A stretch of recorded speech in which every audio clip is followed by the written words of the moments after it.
എന്നാ ഭഗവാനെ എനിക്കൊരു കുഞ്ഞിക്കാല് കാണാനുള്ള യോഗ ഉണ്ടാവാ.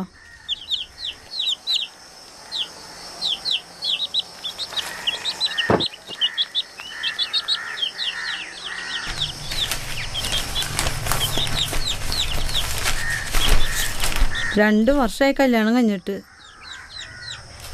ഇതുവരെ യാതൊരു സൂചനയുമില്ല. ബന്ധുക്കളാണെങ്കിൽ ചോദിച്ചിട്ട് വയ്യ. ഇതുപോലൊരു മരുമോളെയാണല്ലോ എനിക്ക് കിട്ടിയത്. അതെങ്ങനെയാ? 24 മണിക്കൂറും കമ്പ്യൂട്ടറിലും ഫോണിലല്ലേ. ഇനി ഉണ്ടാവോന്ന് തന്നെ ആർക്കറിയാം. അമ്മയൊന്ന് പതുക്കെ, അവൾ കേട്ട സങ്കടാവില്ലേ? ഓ സങ്കടം, നീ അവളെ സങ്കടം കെട്ടിപ്പിടിച്ചിരുന്നോടാ. ഒരു പേരക്കുട്ടീനെ കൽപ്പിക്കാൻ പറ്റാത്ത സങ്കടം ഞാൻ ആരോടെ പറയാ. ഇന്നലെ ഞങ്ങൾ ചെക്കപ്പിന് പോയല്ലോ അമ്മ, അതിൻ്റെ റിസൾട്ട് ഇന്ന് കിട്ടും. അത് കഴിഞ്ഞിട്ട് പോരാ അവളെങ്ങനെ കുറ്റപ്പെടുത്തുന്നത്? പിന്നെ ഒരു PG വീട്ടമ്മ മൊബൈൽ നോക്കുന്നല്ലേ അവൾ നോക്കുന്നുള്ളൂ. ഇന്ന് വൈകിട്ടാണ് ഡോക്ടർ അപ്പോയിൻമെൻറ്റ്. അവൾക്ക് കൂട്ടായിട്ട് അമ്മയുണ്ടാവണം.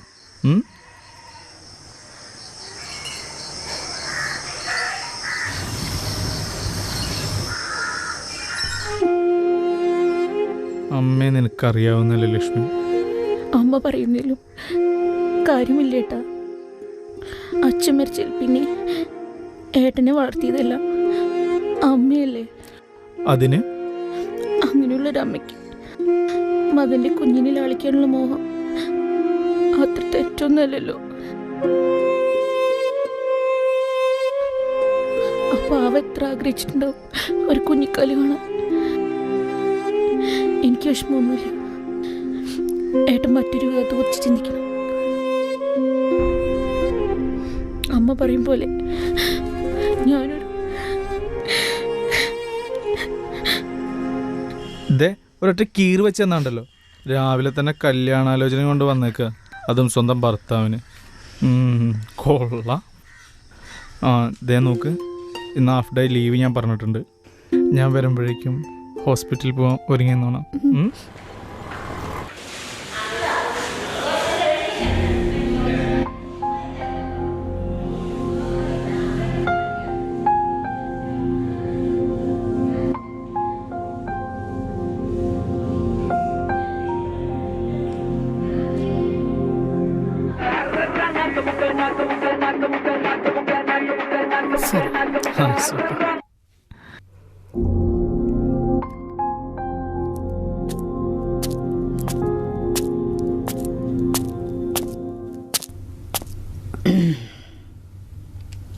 അൽഹംദുലില്ലാഹ്.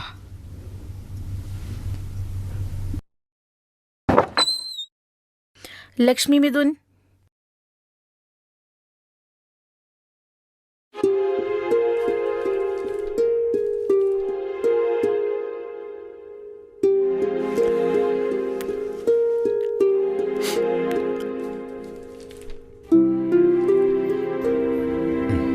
ഓക്കെ.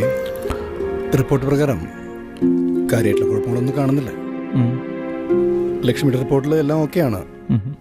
പിന്നെ ചെറിയൊരു പ്രോബ്ലം ഉള്ളത് മിസ്റ്റർ മിഥുൻ്റെ കൗണ്ടിലുള്ള കുറവാണ്. കോംപ്ലിക്കേറ്റഡ് ആയിട്ടുള്ള കുഴപ്പമൊന്നുമല്ല. നമുക്ക് ഞാനൊരു മെഡിസിൻ എഴുതുന്നുണ്ട്. ഇത് കഴിച്ചിട്ട് ശരിയായില്ലെങ്കിൽ 2 മാസം കഴിഞ്ഞാൽ നമുക്ക് ചെറിയൊരു ചെക്കപ്പ് കൂടി വേണ്ടി വരും. പിന്നെ അമ്മ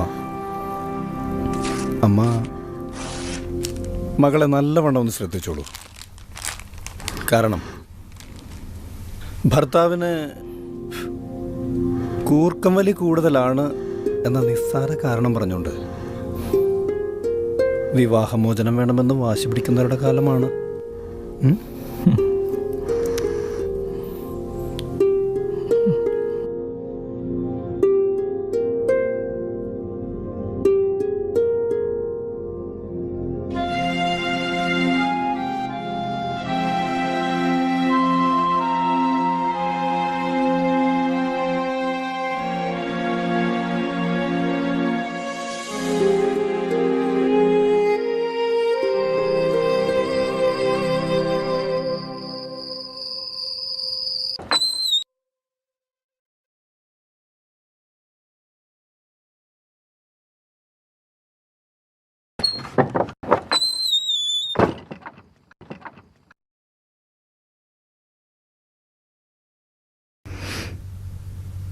ഏട്ടൻ മരുന്ന് കഴിച്ചോ? ഉവ്. എനിക്കുള്ള മരുന്ന് എവിടെ? തനിക്കുള്ള മരുന്നോ? പ്രശ്നം എനിക്കല്ലടോ. അതിന് താനെന്തിനാ മരുന്ന് കഴിക്കണേ? എന്തിനാ ഏട്ടൻ ഇങ്ങനെ കള്ളം പറയണേ? മെഡിക്കൽ റിപ്പോർട്ട് ഞാൻ കണ്ടു. ആ റിപ്പോർട്ട് ഞാൻ വായിക്കുകയും ചെയ്തു.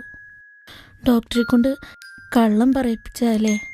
ഹേയ്, നിരാശപ്പെടാൻ മാത്രം പ്രോബ്ലം ഒന്നും തനിക്കില്ലടോ. അദ്ദേഹം ഒരുപാട് കുടുംബങ്ങളെ രക്ഷിച്ചിട്ടുള്ള ആളാ. എന്തായാലും ആ വാക്ക് പാഴ്വാക്കാവില്ല. എന്നാലും ഞാൻ കാരണമാണല്ലോ ഏട്ടൻ മോശക്കാരനാവണതെന്ന് ആലോചിച്ചപ്പോൾ. ഈ ഒരു കാരണത്തിൻ്റെ പുറത്ത് ഇപ്പം നിന്നെ അമ്മേനൊന്നും ഒഴിവാക്കാൻ എനിക്ക് പറ്റില്ല. മാത്രമല്ല ഇതൊന്നും ഇപ്പം അമ്മാരോടും പറയാനും പോണില്ല. ഇതുപോലത്തുള്ള കുറേ കള്ളങ്ങളൊക്കെ ഇല്ലടോ പല ബന്ധങ്ങളും നിലനിർത്തണേ.